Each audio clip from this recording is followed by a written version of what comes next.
I'm Brandon Lang. This is your Friday, November 28th edition of My Two Cents. In a moment, we're going to break down a trio for you. We're going to go to Ole Miss and Mississippi State early. We're going to go to San Diego State and New Mexico midday. And we're going to close it out with the big one at night, Texas and Texas A&M. We'll have it all for you, plus a take on Dan Campbell in just a moment. Horrible day. Bottom line, flat out, didn't get it done.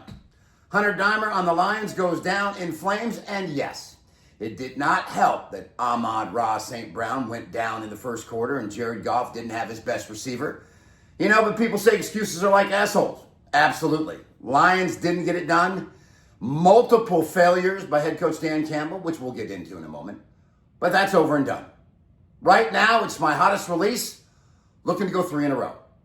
150 Dimer last Saturday, UTSA plus 3.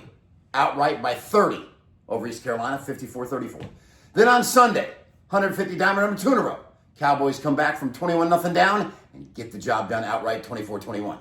And today, on the afternoon card, 150 dime winner, number 3 in a row. The college football run is 7-3, my last 10, and a $10 better's made over $5,000. That's the college football run I am on, my last 10 releases. 7-3. And today, with 150 dime winner number 3 in a row, we look to go to 8-3 in college football, my last 11. Bottom line, nothing more to say, nothing more to do. That my third straight 150 dime winner today won't say for me. All right, free pick winner in a moment, my 2 cents. Where did it all go wrong for Dan Campbell? Where did it all go wrong? I'll tell you where it all went wrong. NFC Championship game a couple years ago, 7 minutes to go, third quarter, 24-10 lead over the San Francisco 49ers, 4th and 3 at the Niner 32. Kick the field goal, Dan. He makes it, you're up 17 with 22 minutes left in the game. At that point in the game, with 7 minutes to go in the third quarter, Dan, your defense, Aaron Glenn's defense, had held the Niners to 10 points. Were they really going to score 3 touchdowns in those last 22 minutes when they had only scored 1 in the first 35? No, Dan, they wouldn't have.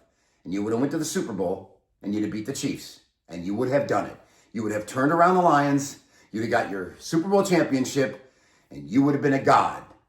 But no, Dan, your mentality of we went for it on 4th down all year, we're not going to change now, cost you. You didn't get it. Bobbled reception at the goal line, fumble on the next possession, and you lose the NFC Championship game.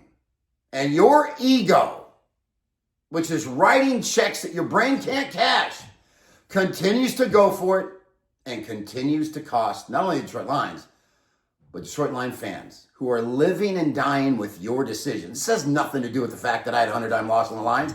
This has to do with the fact that had you kicked field goals instead of going for it a couple of weeks ago in the loss to the Vikings and the loss to the Chiefs, you know what, Dan? Things might be different. And yesterday, with a chance to cut it to 1 score, 4th and 3, you just do it. I know it's tempting to go for it, but it goes to the mentality of this man that his decision-making on 4th down this year has cost Detroit multiple times.